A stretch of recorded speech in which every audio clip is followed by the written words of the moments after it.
बोले आदिनाथ भगवान की। वर्तमान शासनाधीश भगवान महावीर स्वामी की।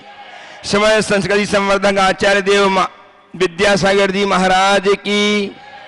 परम पूज्य प्रमाणिक संत महामना मुनिराज प्रमाण सागर जी महाराज की। परम पूज्य रह सागर जी महाराज की। अहिंसामयी जैन धर्म की। भव्यजनों, आज हम विराजमान हैं झारखंड की बड़ी प्यारी नगरी रामगढ़ कैंट में, जहां परम पूज्य आचार्य भगवान विद्यासागर जी महाराज की परम प्रभावक शिष्य महामना मुनिराज प्रमाण सागर जी महाराज 20 से 26 मई तक संपन्न होने जा रहे ऐतिहासिक जिन मंदिर जो संपूर्णतः पाषाण मंदिर गुरुदेव की प्रेरणा से तैयार हुआ है, उसकी पंचम प्रतिष्ठा के लिए परम पूज्य गुरुदेव का सानिध्य प्राप्त होने जा रहा है। इसके लिए परम पूज्य गुरुदेव का कल मंगल भव्याति भव्य प्रवेश इस नगर में हुआ। इस नगर के निवासियों ने अपनी उमंग, अपने उत्साह को प्रदर्शित करते हुए गुरुदेव का मन मोह लिया या कि उनके हृदय को जीत लिया है। आज हम ऐसी धर्म में उपस्थित होकर के इस विशाल सभा कक्ष में विराजमान परम पूज्य प्रमाण सागर जी महाराज, जो विख्यात है संसार में गुणायतन प्रणेता के रूप में, जो जाने जाते हैं संघ का संवर्धन प्रवर्तक और भावनायुक्त प्रवर्तक के रूप में, और जिनसे प्रेरणा पाकर के लोग जीवन को धन्य करते हैं, ऐसे परम पूज्य महामना मुनिराज प्रमाण सागर जी के मुखारविंद से हम आप ही नहीं अपितु विश्व के 147 देशों के लोग अपने घरों में बैठ करके पारस चरण के माध्यम से अपनी शंकाओं के समाधान प्राप्त करके जीवन को धन्य कर रहे हैं। साथ ही धन्य कर रहे हैं प्रमाणिक ऐप के माध्यम से साधकगण अपनी शंकाओं के समाधान। अतः मैं आज सबका इस मंच से वंदन वंदन करता हुआ आप सबको गुरुदेव के चरणों से संबद्ध करने जा रहा हूं। मैं चाहता हूं कि गुरुदेव का वरद हस्त हम पर आशीर्वाद के रूप में आच्छादित हो। अतः मेरे साथ उच्चारें नमोस्तु महर्षि, नमोस्तु महर्षि, नमोस्तु महर्षि। आज के इस कार्यक्रम को प्रथम प्रश्न में के रूप में आज सत्य और संस्कृति का सजा भव्य वितान कदम बढ़ाकर मिलाकर बह चले धर्म और विज्ञान, आत्मविकास का दिव्य सदन गुणायतन। परम पूज्य गुरुदेव की परिकल्पना गुणायतन जो कुछ ही माहों में अशेष होने वाली है, लोकार्पित होने वाली है, उसमें कारण बने आप, आपका समाजिक धन, आपकी उदारता से बड़ी परिकल्पना हम पूरी करने जा रहे हैं। मैं आपसे निवेदन कर रहा हूं कि आप आएं, गुणायतन देखें, दर्शन करें और गुणायतन की उन सारी योजनाओं को जानकर कि गुणायतन से जुड़ने का उपक्रम करें, अपने जीवन को धन्य करें, अपनी अर्चना को स्वर्णिम बनाएं। इस भाव के साथ मैं आज के संघ समाधान कार्यक्रम को प्रारंभ कर रहा हूं। हाँ, लिखूंगा। श्रीमान विद्या प्रकाश जैन रामगढ़ कैंट प्रथम प्रश्न के लिए उपस्थित हो। तैयार है श्रीमान? आज हमारे बीच में पुणे से अनंत मुनि भक्त श्रीमान डॉक्टर के.एम. गंगवाल साहब उपस्थित हैं। हमेशा अपने गुरुदेव चरणों में अपनी उपस्थिति दर्ज करा करके अपने जीवन को धन्य करते रहते हैं। अपने स्थान में खड़े हों और गुरुदेव की अभिवंदना करें और इनका सम्मान करने के लिए महाराज श्री अर्ध पुद्गल परावर्तन काल किसे कहते हैं और कितना होता है? और सम्यक दर्शन से इसका क्या संबंध है? अर्ध पुद्गल परावर्तन काल क्या है और सम्यक दर्शन से इसका क्या संबंध है? देखिए, हम संसार में जी रहे हैं और जिस संसार में हम जी रहे हैं इनमें प्रतिपल परिवर्तन हो रहा है। अपने अनादि संसार के परिभ्रमण को द्रव्य, क्षेत्र, काल, भव और भाव की अपेक्षा जाना जाता है। मेरे ख्याल से क्षेत्र परिवर्तन, काल परिवर्तन, भव परिवर्तन और भाव परिवर्तन को आपने अच्छे से जाना हो। उसी में द्रव्य परिवर्तन, द्रव्य परिवर्तन में एक कर्म द्रव्य परिवर्तन और दूसरा नोकर्म द्रव्य परिवर्तन। कर्म द्रव्य परिवर्तन का तात्पर्य केवल इतना है कि हमने जिन भी कर्मों की स्थितियाँ हैं उनको जघन से लेकर उत्कृष्ट तक सभी कर्मों को पूरी तरह बांध करके छोड़ने में एक कर्म द्रव्य परिवर्तन है। और नौकर्म द्रव्य परिवर्तन भी ऐसा कि प्रथम समय में हमने किसी कर्म समूह को बांधा, उसे छोड़ा और उसके बाद फिर गहन करे छोड़े, करे छोड़े, वे के वे पुद्गल परिवर्तन परमाणु जब मूल रूप से गहन करके छोड़ने में आते हैं तो ये कहलाता है कर्म द्रव्य परिवर्तन, नो कर्म द्रव्य परिवर्तन। इसे समझने के लिए ऐसा समझा जा सकता है कि जैसे एक हरा भरा पेड़ हो, सूख गया, पत्ते झड़ गए, उसमें आग लग गई, राख बन गए, हवा चली, राख उड़ गई, वर्षा हुई, रहा सा अंश भी चला गया। इसके बाद जब वे के वे परमाणु एकत्रित हो और उसी के वैसे पेड़ के रूप में परिणत हो, इसमें जो काल लगा, इसका नाम है नौकर्म द्रव्य परिवर्तन। और इसी को अर्धपुद्गल परावर्तन का, इसी को अर्धपुद्गल परावर्तन कहते हैं। समझिए, ये समझाने के लिए मैंने बोला है, इसकी प्रक्रिया बहुत गहरी है। तो ये अर्धपुद्गल परावर्तन काल है। सम्यक दर्शन से इसका क्या संबंध? जिस जीव का संसार लंबा होता उसे सम्यक दर्शन की प्राप्ति नहीं होती। जो सम्यक दर्शन प्राप्त करता वो अपने अनंत संसार को छेद के अर्धपुद्गल परावर्तन तक समेट लेता है, यानी सागर को चुल्लू में परिवर्तित कर देता है। दोनों तरह का कथन मिलता है। एक कथन के अनुसार अर्धपुद्गल परावर्तन काल से अधिक काल शेष रहने में सम्यक दर्शन की योग्यता ही नहीं होती, और दूसरे कथन के अनुसार सम्यक के परिणाम से वो अपने अनंत संसार को छेद कर अर्धपुद्गल परावर्तन मात्र कर सकता है। दोनों स्थिति। तो पहले सम्यक दर्शन होता है कि पहले वो होता है? दोनों चीज़ें हैं, दोनों तरह का कथन है। जहाँ पुरुषार्थ की प्रधानता है वहाँ सम्यक के प्रताप से अनंत संसार को छेद कर अर्धपुद्गल परिवर्तन मात्र किया, ऐसा उल्लेख है। और जहाँ काल की प्रधानता है वहाँ काल के अर्धपुद्गल परावर्तन शेष रहने पर सम्यक की योग्यता होती है, ऐसा लिखा। नमस्ते। उपस्थित जयपुर प्रवासी रामगढ़ निवासी श्रीमान अनिल जी चूड़ीवाल, तैयार है श्रीमती अरुणा जी जैन रामगढ़। कहते हैं कि जीव द्रव्य में ज्ञान और चेतना होती है। ओम। हाँ, कहते हैं कि जीव द्रव्य में ज्ञान और चेतना होती है, परंतु समस्त सृष्टि, प्रकृति और ब्रह्मांड को की रचनाओं को देखते हुए ऐसा लगता है कि संपूर्ण ब्रह्मांड ही चेतनामय है। बिल्कुल ठीक है। ज्ञान में भी है और चेतना में भी है, जबकि वो तो पुद्गल भी है। ऐसा है, ब्रह्मांड जीव चैतन्य है, इसमें कोई बाधा नहीं, ज्ञान में है। आपने बिल्कुल ठीक कहा है कि पूरा ब्रह्मांड ही चैतन्य में ही दिखता है, तो ये भी गलत नहीं है, क्योंकि जीव पूरे ब्रह्मांड में है, और जब ब्रह्मांड पूरे ब्रह्मांड में जीव होगा तो ब्रह्मांड में चेतना दिखेगी।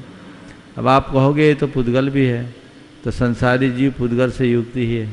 हम आप सा शरीर हैं, तो इस ब्रह्मांड में हर कोने कोने में ब्रह्मांड के एक एक प्रदेश में अनंत अनंत जीव है। इसलिए ब्रह्मांड में जड़ है लेकिन चेतन भी है, उसकी अपेक्षा से वो चेतना हमें दिखती है या उसका आभास होता है, तो कोई बाधा नहीं। पर विज्ञान तो कह रहा है कि जीव दिख नहीं रहे हैं कहीं। विज्ञान तो एक समय तक वनस्पति में भी जीव ही ढूंढ रहा है, वो और जगह जीव ढूंढ रहे हैं।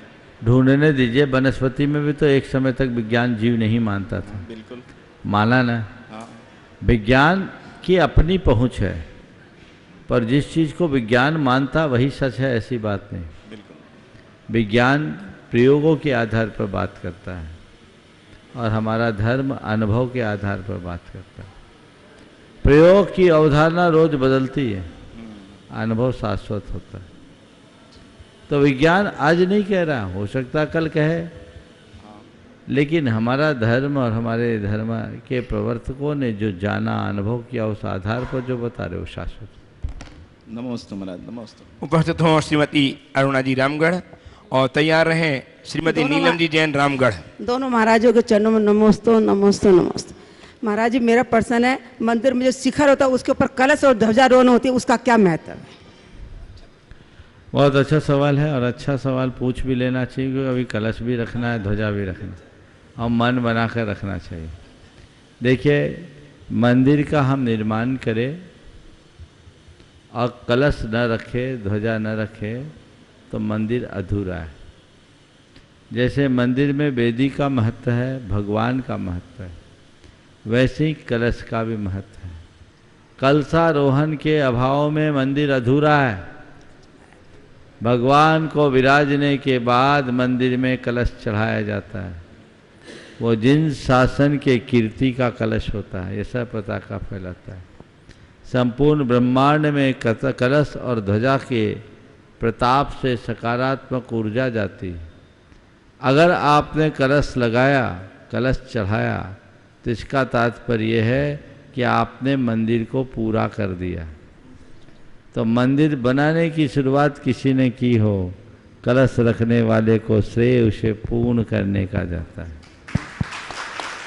और ध्वजा का भी वही महत्व है। ध्वजा लहराती है तो जिन शासन की यशः पताका सर्वत्र फैलती है। जहाँ तक ध्वजा से टकरा करके वायु जाती है वो सकारात्मकता का संदेश फैलाती है। हमारे शास्त्रों में लिखा है कि जैसे मंदिर में ध्वज और कलश न हो वहाँ की पूजा अर्चा का कोई अर्थ नहीं होता। ध्वज और कलश से ही मंदिर की पूर्णता होती है। तो ये सौभाग्य है। अब कलश किसको रखने का मौका मिलता है, पर कलश तो तब रखने का मौका आएगा जब पहले भगवान की प्रतिष्ठा करा दोगे। तो ऐसा मत सोचो हम तो कलश में ही रखेंगे, पहले प्रतिष्ठा तो कर लो, फिर मौका आए तो उसमें भी मैदान मार लेना। समझ गए। लेकिन ये निश्चित कलश और ध्वजा एक बहुत ही महिमापूर्ण कार्य होते हैं और जिनका भी मन ऐसे कार्यों में उत्साहित हो बना के रखना चाहिए। उपस्थित हो श्रीमती नीलम जी जैन रामगढ़ और तैयार हैं पुणे से डॉक्टर के.एम. गंगवाल साहब, अनन्य मुनि भक्त। दोनों महाराज श्री के चरणों में नमोस्तु नमोस्तु नमोस्तु। मेरी शंका है महाराज श्री, निमित्त और उपादान का हमारे जीवन में क्या प्रभाव पड़ता है? निमित्त और उपादान का हमारे जीवन में क्या संबंध? स्वाध्याय करती हैं आप? लगता है कहाँ से पढ़ लिया है निमित्त और उपादान सब? कहाँ से आया? किसी ने बताया होगा। तो पहले तो निमित्त और उपादान का अर्थ बताना पड़ेगा। निमित्त क्या है, उपादान क्या है? उपादान है वस्तु या व्यक्ति की योग्यता और निमित्त है उसे उभारने का साधन। समझ गए? अब इनका संबंध क्या है? आपने यहाँ सवाल किया, किससे किया? मुझसे किया ना। माइक पे बोलो, शर्मा का लिए। मुझसे किया। क्या सोच के किया? महाराज जी समझाएंगे तो हमारा कंसेप्ट क्लियर होगा, है ना। अब मैं समझा भी रहा हूँ, लेकिन कोई ज़रूरी जो मैं समझाऊँ वो तुम्हें समझ में आई जाए? नहीं ना। समझाऊंगा मैं, पर तुम समझोगी अपनी योग्यता से। हो सकता है तुम्हें बात समझ में आ जाए, इन बच्चों को बात समझ में नहीं आए, क्योंकि उनने ये शब्द ही नहीं सुना। पहली बार निमित्त और उपादान शब्द सुना, उनको समझ में नहीं आएगा। तो जिसकी जैसी योग्यता होती है वो उसका उपादान उस पर निर्भर करता है। निमित्त केवल उस उपादान को उभारने में निमित्त बनता है। तो मैं आपको समझाने में निमित्त बन सकता हूँ। आप तभी समझ पाओगे जब आपके अंदर की वैसी उपादान योग्यता होगी। समझ गए? तो अब इसे अपने जीवन व्यवहार में कैसे अपनाएं? दो वाक्य कहता हूँ। तुम दूसरों का कितना भी अच्छा करो, दूसरों का कितना भी अच्छा करो या कोई भी अच्छा काम करो, एक बात सोचो, मैं तो केवल निमित्त हूँ, मैं करता नहीं। समझ गए? इससे अहंकार नहीं आएगा। पंचकलानक मैं करा रहा हूँ, मैं नहीं। मंदिर मैं बनाया, मैं नहीं। ये मैं है ना, बहुत खतरनाक है। क्या? मैं निमित्त बनाऊं।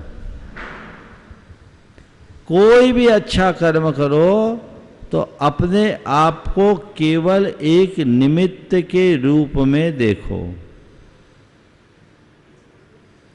और दूसरा कोई भी तुम्हारे लिए अच्छा करे उसे कर्ता के रूप में देखो कि ये उसने किया, इससे उसके प्रति कृतज्ञता होगी।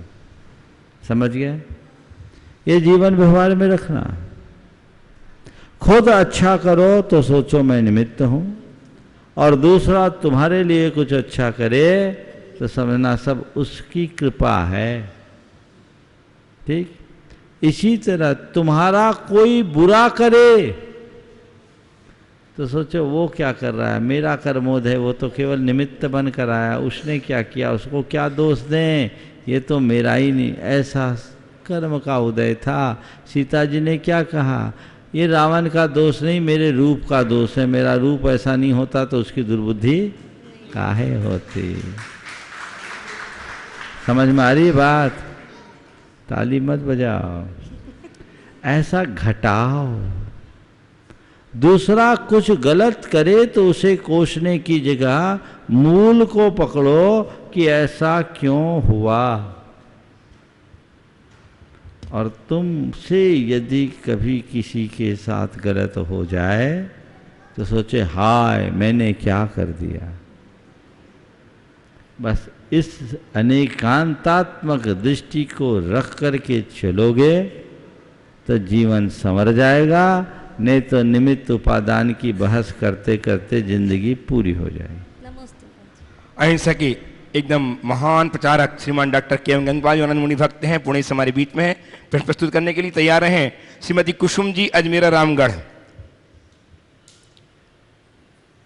गुरुवर, आपके चरणों में मेरा और मेरी धर्म पत्नी चंद्रकला जी गंगवाल, डॉक्टर चंद्रकला जी का त्रिवार नमोस्तु। गुरुवर, एक सवाल मैंने आपको पूछा था मगर उसका जवाब पिछले वक्त शंका समाधान में नहीं मिल पाया था। वही सवाल मैं आज आपको पूछ रहा हूँ गुरुवर। गुरुवर, केंद्र सरकार ने 8 लाख टन सुअर का मांस इंपोर्ट करना इस साल डिसाइड किया है, 22 साल में। यह डिसीजन नवंबर 21 में पिछले साल लिया था।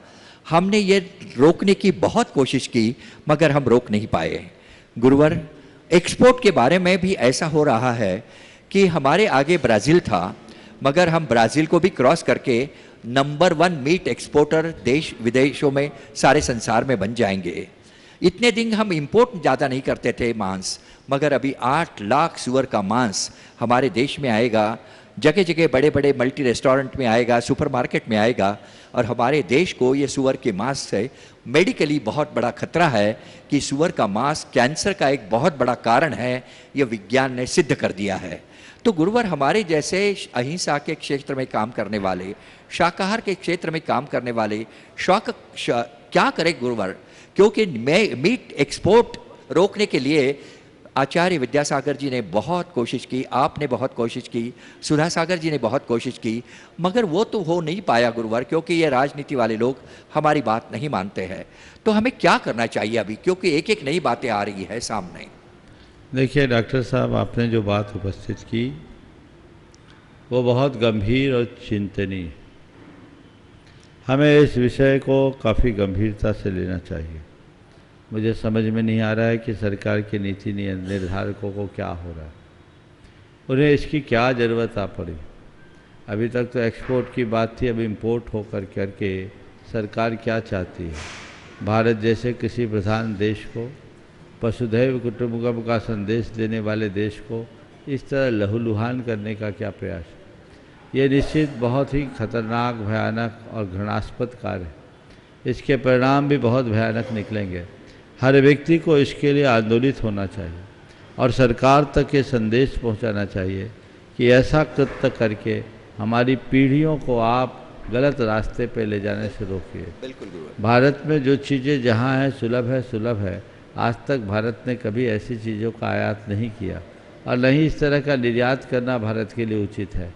यह अंततः भारत के भारतीय मूल स्वरूप को प्रभावित करने वाली चीज़ है। इससे भारत का गौरव घटेगा, गौरव खंडित होगा। इसलिए हमें इसके लिए पुरजोर प्रयास करना चाहिए।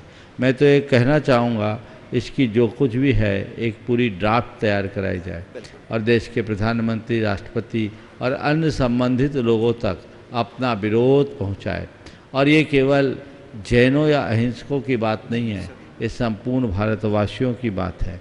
आपने अभी एक कहा कि विज्ञान ये कहता है कि सुअर के मांस से कैंसर भी हो सकता है, तो हम ऐसी चीज़ों का क्यों आयात करें और पूरे विश्व में भी बड़े निर्यातक, नंबर 1 निर्यातक के रूप में बनने की जो संभावना आपने प्रकट की है, ये घोर चिंतनीय और निंदनीय भी है।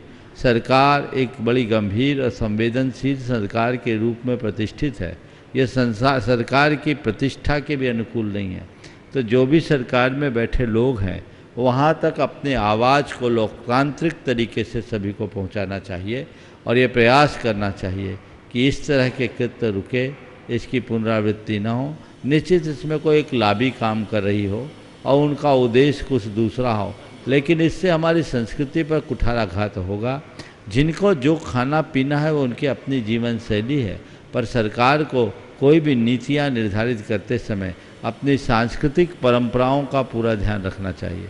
उन परंपराओं के ध्यान में न रहने के कारण इस तरह के कुपरिणाम आते हैं। ऐसे कुत्सित प्रयास को रोकने के लिए सबको आगे आना हो चाहिए। सभी धर्मों के साधु संतों को भी अपने उपदेशों में ये बात कहनी चाहिए और साथ ही साथ देश के सभी लोगों को दलगत भावना से ऊपर उठकर देश हित की भावना से आगे आना चाहिए और इसके लिए ठोस योजना बनाकर कारगर पहल करनी चाहिए। मैं चाहूँगा डॉक्टर साहब इसके पूरे डॉक्यूमेंट्स मुझे उपलब्ध कराएं ताकि आने वाले दिनों में इस विषय पर कुछ और प्रयास कराए जा सके।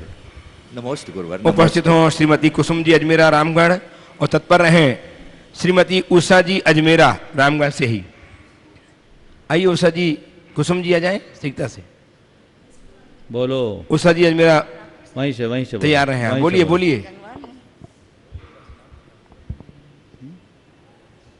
महाराज श्री के चरणों में त्रिबार नमोस्तु नमोस्तु नमोस्तु। महाराज श्री, मेरा यह प्रश्न है कि लक्ष्मी का महत्व ज़्यादा है कि सरस्वती का? फिर से बोलो। मेरा प्रश्न यह है कि लक्ष्मी का महत्व ज़्यादा है कि सरस्वती का? क्योंकि लोग ज़्यादा लक्ष्मी को ही महत्व देते हैं, सरस्वती को नहीं।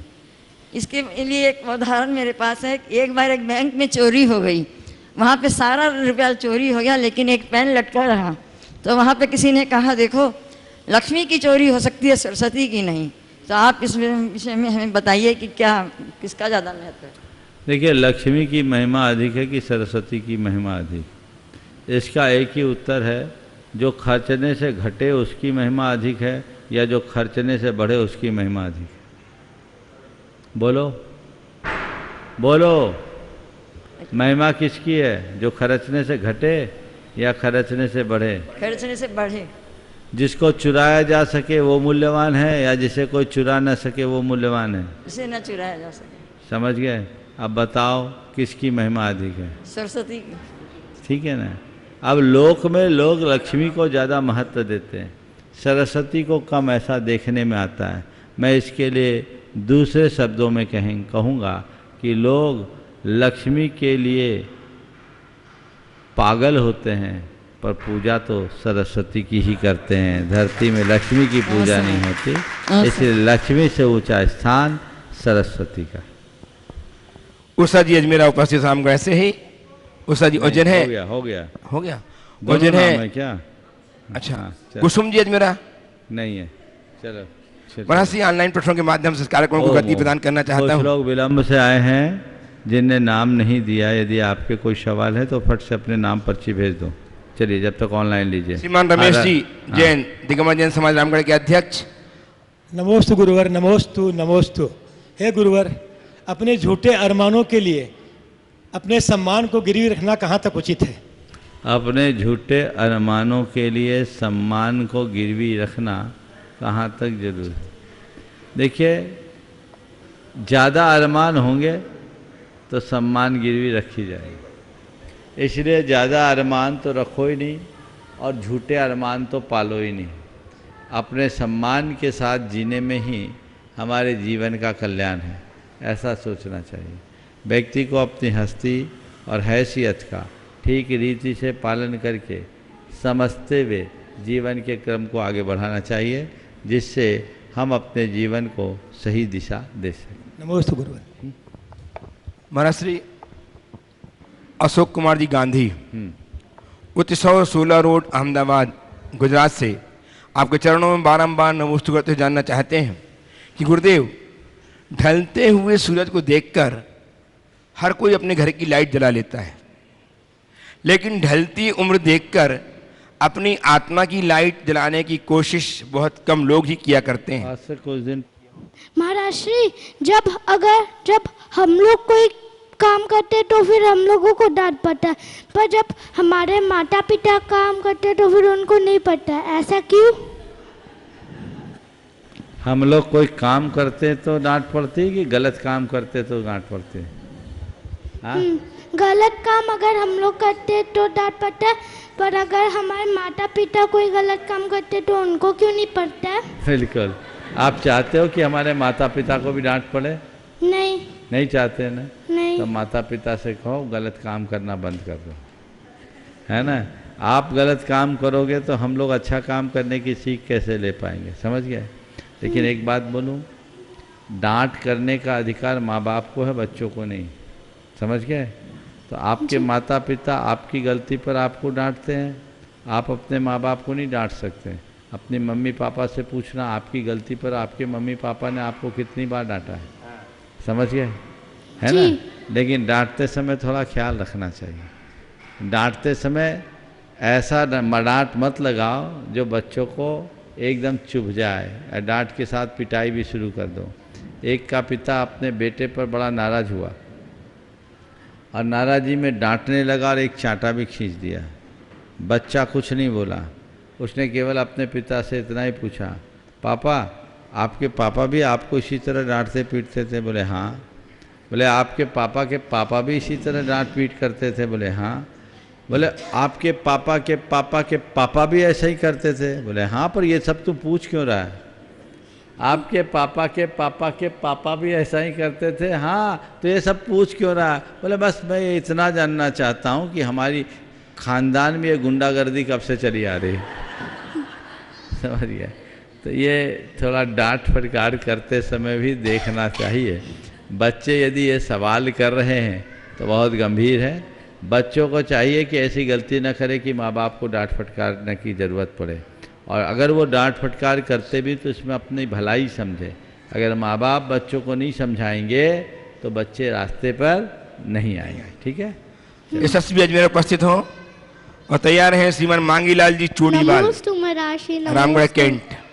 मेरा प्रश्न है, जो हम लोग मंदिर में चावल डालते हैं वो पूजा का होता है, तो जब वो पूरा भर जाता है तो हम लोग उसको कहाँ रखते हैं?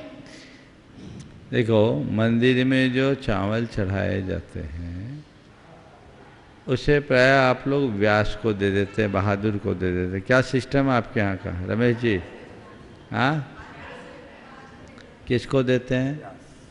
व्यास को, बहादुर को दे देते हैं। अब बहादुर क्या करता है? बाज़ार में जाकर के बेचता है, और बाज़ार में जाकर के जब बेचता है तो उसी के साथ लोग मांस मछली खाते हैं। होता है? हाँ महाराज। इस पाप का भागीदार कौन है? मैंने अनेक बार इस विषय पर चर्चा की है, पर आप लोग इसे, मेरी बात तो पूरी सुनो, मैं क्या बोल रहा हूँ, इस पर गंभीरता से विचार करो। ये अप्रत्यक्ष रूप से हिंसा भी है और भगवान की अभिनय भी। जिस अहिंसा के देवता की हमने पूजा की,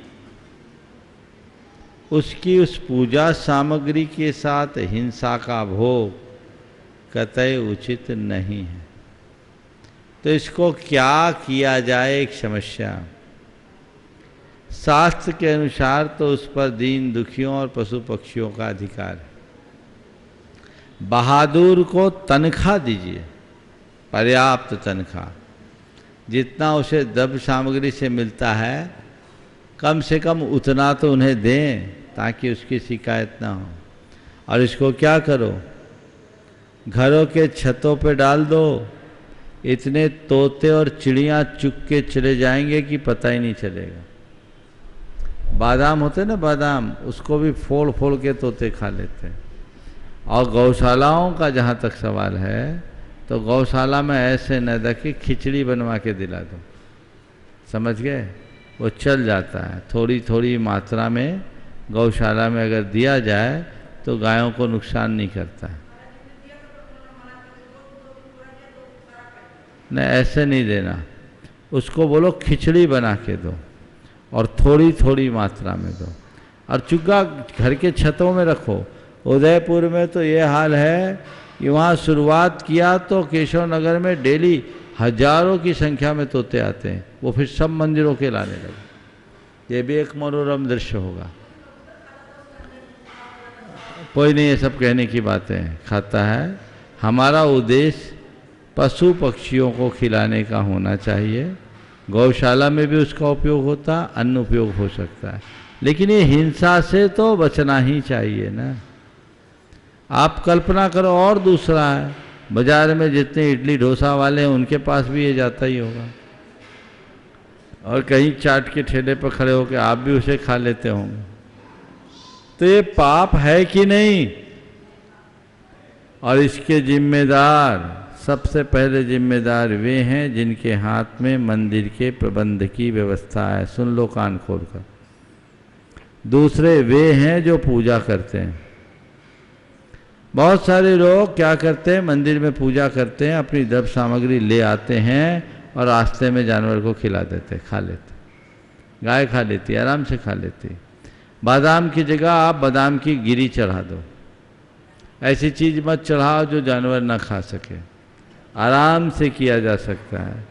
ये चीज़ें करनी चाहिए, इस पर बहुत गंभीरता से विचार करना चाहिए, और ये अपनी समाज की कमेटी की जिम्मेदारी है कि इसका निर्णय ले।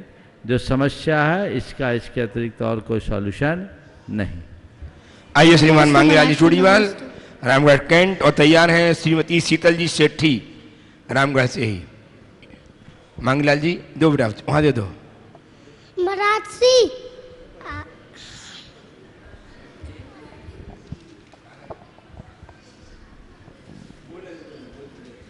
अरे नहीं, गुरुवर के चरणों में सत सत नमन। गुरुवर के चरणों में सत माइक चालू है। गुरुवर के चरणों में सत सत नमन।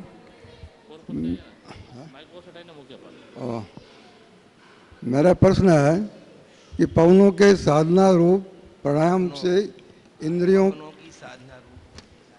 पर विजय करने वाले साधक सैकड़ों जन्म के संचित पाप को 2 घड़ी के भीतर खत्म हो जाते हैं, इसके बारे में बताएं। पवनों की लाइए, आप लाइन लाइए पहले।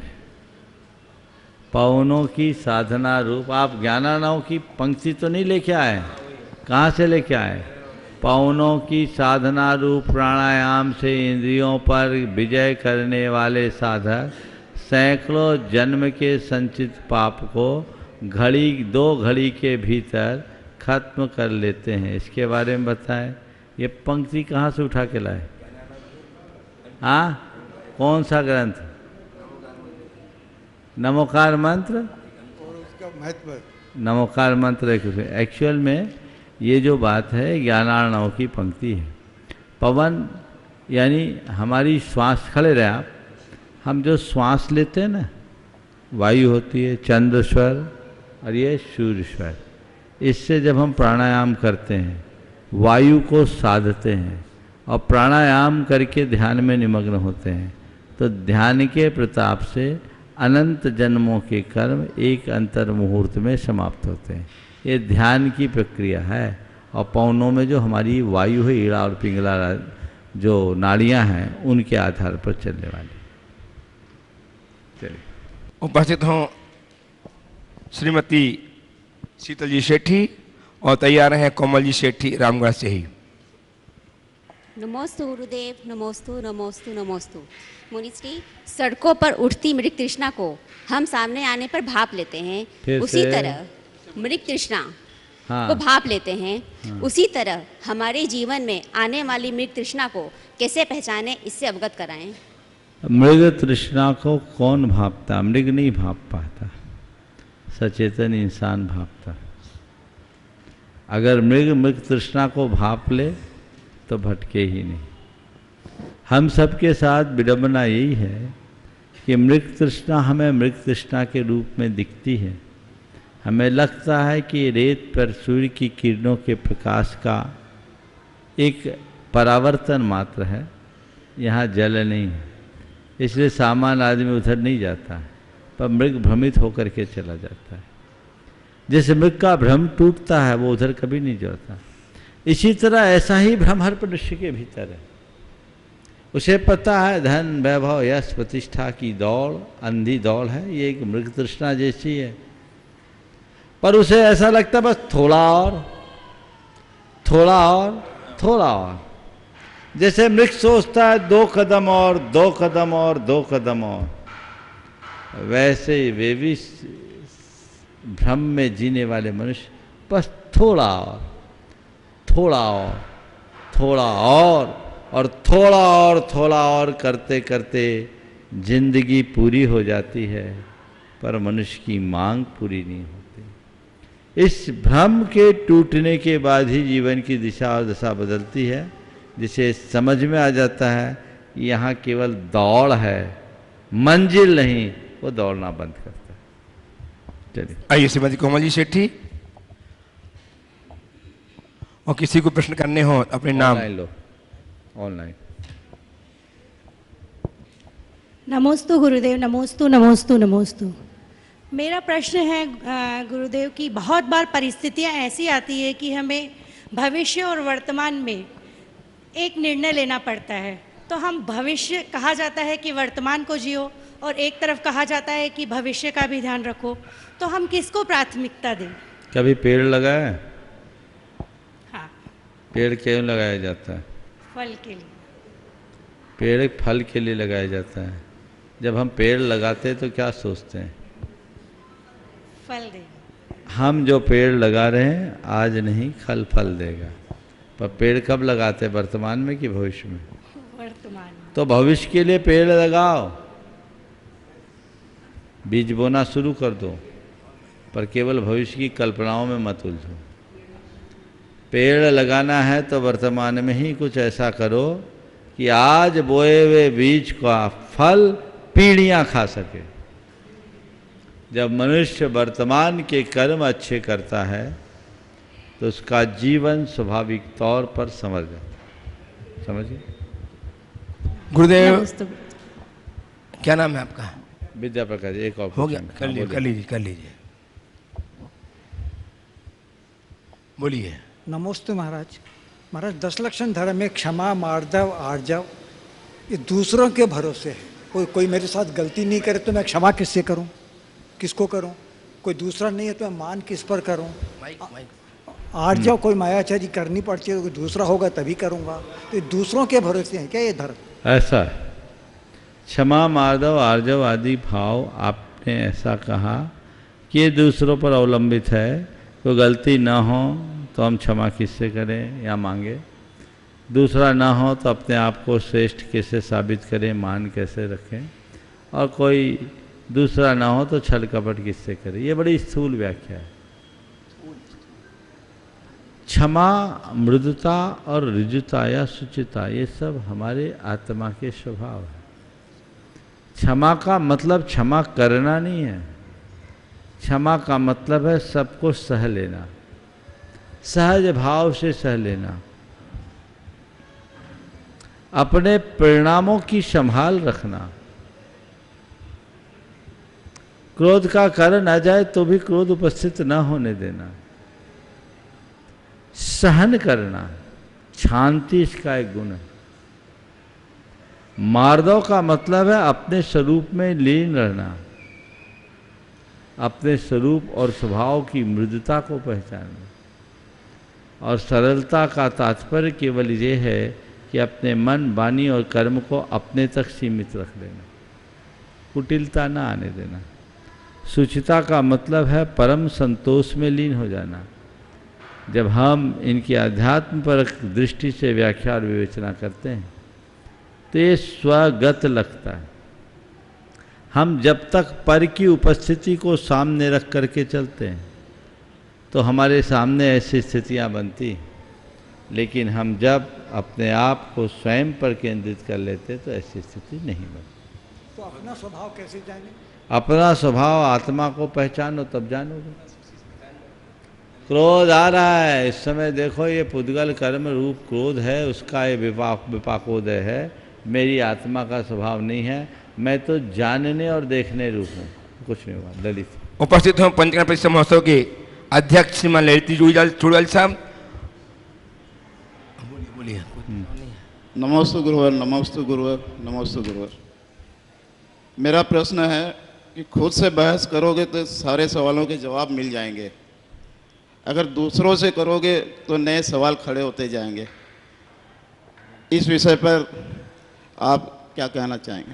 बहुत अच्छा वाक्य। खुद से बहस करोगे तो सारे सवालों के समाधान मिल जाएंगे, और दूसरों से बहस करोगे तो ढेर सारे सवाल खड़े हो जाएंगे। आप मेरा मंतव्य इस विषय में जानना चाहते हो। मैं इस विषय में इतना कहूँगा, थोड़ा और संशोधित करना चाहता हूँ। मैं तो किसी के साथ बहस करने का आदी नहीं हूँ, और न ही बहस करना अपेक्षित समझता हूँ, चाहे खुद से हो चाहे दूसरों से। बहस करने में संघर्ष है। मैं कहूँगा खुद से संवाद बनाओगे तो सारे सवालों के उत्तर मिल जाएंगे, और दूसरों से संवाद करोगे तो ढेर सारे सवाल खड़े हो जाएंगे। ये वाक्य कहीं ज़्यादा अच्छा है। हम खुद से बहस करने की जगह खुद में तलाश करें तो उत्तर ही उत्तर है, और दूसरों की तरफ देखें तो सवाल ही सवाल। नमस्ते। एक प्रश्न मेरी छोटी बहन रंजू गंगवाल कतरास से है। वो पूछ रही है कि मंदिर के दाहिने और बाएं में अगर घर हो तो चैतालय को शिखर निर्मित मंदिर का रूप दे सकते हैं क्या? देखिए, मंदिर में शिखर की छाया घरों में पड़ना ठीक नहीं है, लेकिन कब? जब 9 बजे से लेकर 3 बजे तक, प्रातः 9 बजे से दिन में 3 बजे की अवधि में जितनी दूर तक मंदिर की छाया पड़ती है वो स्थान निवास के योग्य नहीं है, व्यवसाय के योग्य हो सकता है। अब रहा सवाल दाएं और बाएं, तो दाएं और बाएं से कोई फर्क नहीं पड़ता। यदि मंदिर उत्तराभिमुख है तो सूरज तो पूरब पश्चिम से जाता है, दाएं बाएं में छाया नहीं पड़ेगी। हजारीबाग के मंदिर में, बटम बाजार के मंदिर में शिखर नहीं बना। 75-77 साल हो गया था जब हमारा प्रवास था वहाँ। अब पड़ोस में दीवार से दीवार लगा घर था जैन भाई का। मंदिर उत्तराभिमुख, दक्षिण में उनका घर, उनके कारण मंदिर का शिखर ही नहीं बनता था। मेरे सामने बात आई, मैंने उनको एक बार बुलाया अपने पास और कहा, देख भाई, तेरे यहाँ तो तुम उत्तर में हो, तुम्हारे यहाँ तो शिखर की छाया पड़ेगी ही नहीं, लेकिन तुम्हारे पूरे कुनबे पर एक कलंक लग रहा है कि तुम्हारे कारण इतने बड़े जिन बिंब हैं उन पर शिखर नहीं बन पा रहा है। उस परिवार के प्रमुख को बात जच गई और उन्होंने कहा, महाराज, मेरे चरणों में सिर रखा और कहा, महाराज, मंदिर का शिखर बनेगा और पहला ईंट मैं रखूँगा। मैं ये कलंक अपने परिवार में नहीं लगने दूंगा कि भगवान के ऊपर शिखर हम नहीं लगा पा रहे। और उसके बाद हजारीबाग का मंदिर बना, शिखर बन गया। उनके यहाँ छाया नहीं आती थी, लेकिन इसके बाद उसका प्रभाव ये पड़ा कि उस घर में जितने लोग रहते थे, बहुत कंजेस्टेड था, बड़ा परिवार था, सबके अपने अपने मकान बन गए। मकान तो अभी खाली जैसा है, कोई नहीं रह रहा है। सबके अपने अपने मकान बन गए। जो काम पिछले 70-75 सालों में नहीं हुआ, वो मंदिर बनने के बाद फटाफट हो गया। अभी जब मैं गया तो देखा तो पूरा घर खाली, उसमें घास फूस हुए दिखे। मैंने पूछा, बोला कोई नहीं रहता, एक आध कोई रहता है तो रहता। सबके मकान बन गए अच्छे स्थानों में। तो कहीं भी किसी का मंदिर हो, मंदिर से सटकर हैं, अगर उत्तर मुख मंदिर है और दक्षिण पश्चिम में, दक्षिण और उत्तर में रह रहे हैं, वहाँ छाया आने का सवाल नहीं। पूरब पश्चिम में है तो छाया आ सकती है, उसे देख के करो। और यदि ऐसा है तो एक उदाहरण मैं बता रहा हूँ। एक स्थान में एक के घर पर मंदिर की छाया पड़ने की संभावना थी, वहाँ मंदिर बनना था। जब बात आई कि मंदिर बनना है और इसमें मेरा घर बाधक बन रहा है, उसने कहा नहीं, आप मंदिर बनाइए, हम इसमें बाधा नहीं है बनेंगे, हम भगवान से प्रार्थना करेंगे मेरा घर दूसरा हो जाए और ये मंदिर पूरा हो जाए। उसने जब ये निर्णय लिया, ये उत्तर प्रदेश की बात है, बांदा जिले की, उसने ये निर्णय लिया तो फिर समाज कही कि भी बाप का ये प्रस्ताव हम स्वागत करते हैं, आप अपना घर मंदिर को समर्पित कर रहे हैं तो हम आपका घर नहीं उजड़ने देंगे। उन्हें वैकल्पिक व्यवस्था करा के काम कर लिया गया। दृष्टिकोण सकारात्मक होना चाहिए और एक ही बात सोचनी चाहिए कि मैं मंदिर में अंतराय तो नहीं बन रहा हूँ। और एक दूसरी बात और, शिखर बने या न बने, 11 अंगुल से बड़ी प्रतिमा जहाँ है वो चैत्यालय नहीं, वो मंदिर समझना चाहिए। ग्रह चैत्यालय में 11 अंगुल तक की प्रतिमा का विधान है, जहाँ बड़े बड़े जिन बिंब हैं, अचल बिंब हैं, वो तो मंदिर है, उसकी पवित्रता को बना के रखना चाहिए।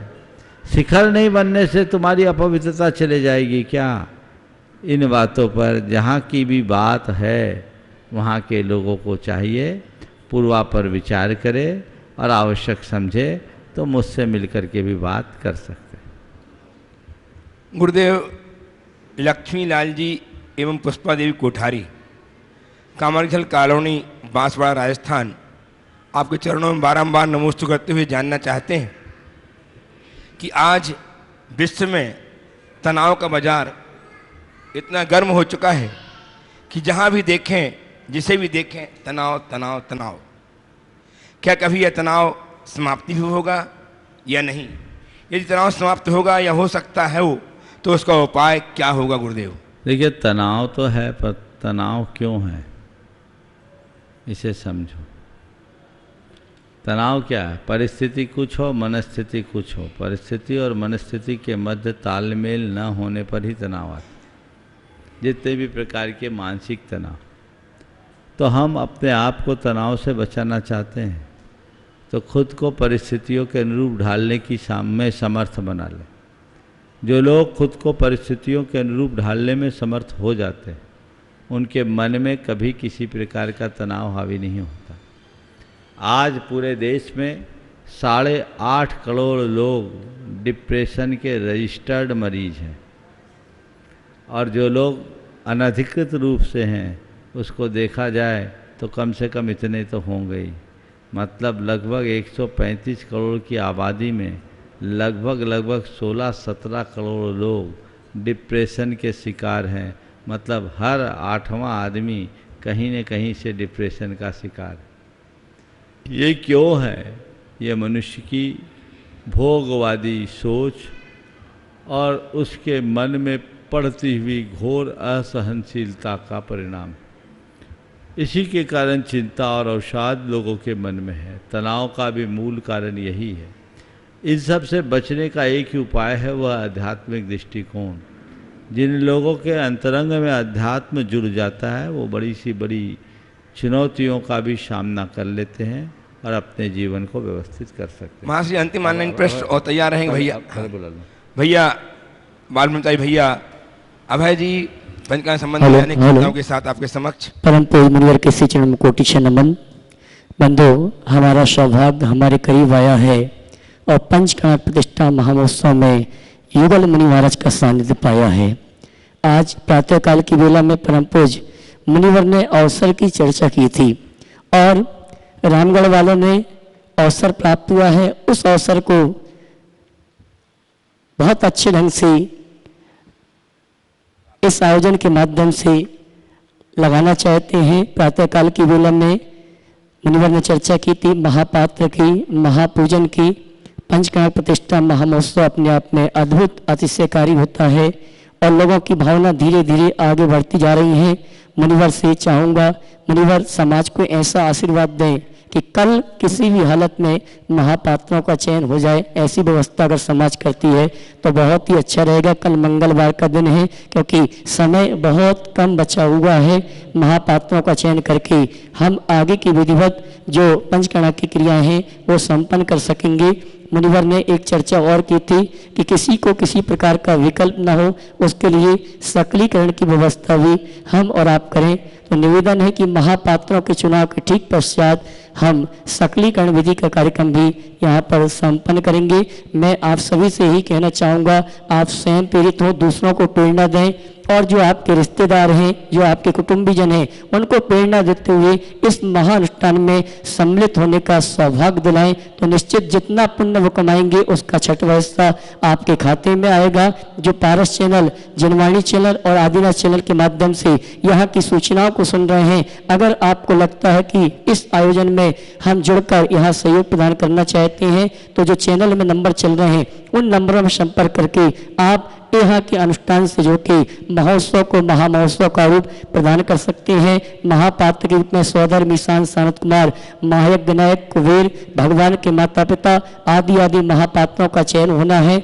और मुनिवर ने एक प्रेरणा दी थी कि बोली के माध्यम से आप न करें तो बहुत ही अच्छा है, आप चर्चा करके यहाँ पर बिना बोली के अगर महापात्रों का चयन करेंगे तो पूरे भारतवर्ष का जहाँ जहाँ चैनल के माध्यम से ये संदेश सुन रहे हैं, लोगों को एक संदेश जाएगा कि यहाँ पर जो कार्यक्रम हुआ बिना बोलियों के माध्यम से महापात्रों का चयन हुआ है। मैं पुनः आप सभी से कहना चाहूँगा कि शीघ्र अतिशीघ्र इस तरह की व्यवस्था के साथ हमें महापात्रों का चयन करना है। ये तो पक्का हो गया है, लोगों की मानसिकता लगभग बन चुकी है कि महापात्रों का चुनाव बिना बोली के माध्यम से हो, तो बहुत ही अच्छा है। मैं परम पूज्य मुनिवर से यही निवेदन करना चाहूँगा, हे मुनिवर रामगढ़ वालों को ऐसा आशीर्वाद दें कि ये महोत्सव अपने आप में अद्भुत अतिशयकारी अकल्पनीय प्रभावना के साथ संपन्न हो। इसी भावना के साथ परम पूज्य मुनिवर से निवेदन करना चाहूँगा कि इनका उत्साह और बढ़ता ले, उसके लिए आपका उद्बोधन चाहूँगा। बोले परम पूज्य मुनिवर प्रमाण सागर जी महाराज की। देखिए, पंच कल्याणक प्रतिष्ठा महोत्सव हमारे जीवन का एक श्रेष्ठतम अवसर है। आज प्रातः काल मैंने आप सबसे कहा था कि आपने मंदिर नहीं बनाया, इतिहास की रचना की है। क्या बोला? मंदिर नहीं बनाया, इतिहास की रचना की है। ये कई शताब्दियों तक जिन शासन की गौरव गाथा को गाता रहेगा। तो ऐसे ऐतिहासिक कृति की प्रतिष्ठा भी ऐतिहासिक होनी चाहिए और जो लोग उसमें हिस्सा बनेंगे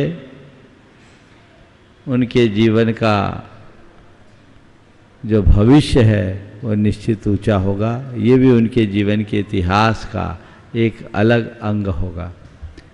बहुत सारी बातें हैं, प्रातःकाल मैंने सब कह दी। अब रहा सवाल पात्रों के चुनाव का। समाज आपस में चर्चा कर ले, बैठ के चर्चा करके कल दिन में सबको टाइम निकाल करके बिठाल दो और आपस में जैसी चर्चा हो वैसा कर लो।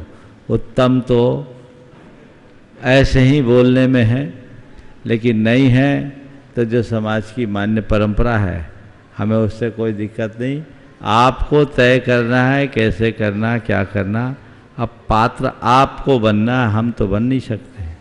हमें तो भगवान को विराजमान भर करवाना है और उसके लिए क्रियानुष्ठान करना है। ये मौके, ऐसे मौके बहुत कठिनाई से मिलते हैं। बहुत लोगों ने अपना मन बना रखा है और मैं आप सबसे कहूँगा, आप अंडर एस्टिमेट मत रहिए। बहुत लोग मुझसे व्यक्तिगत रूप से आ करके अपने भाव प्रकट कर रहे हैं और अच्छे भाव लेकर आ रहे हैं। इस भाव को वृद्धिंगत करते रहिए और एक ही बात सोचिए कि हमें इस अवसर का भरपूर लाभ लेना है, क्योंकि अब कल ही हम आए हैं। कल तक इसकी चर्चा करके 1-2 दिन में से पूरा किया जा सकता है। समय आप सबका हो गया, यहीं पर विराम। बोलिए परम पूज आचार्य गुरुवर श्री विद्यासागर जी।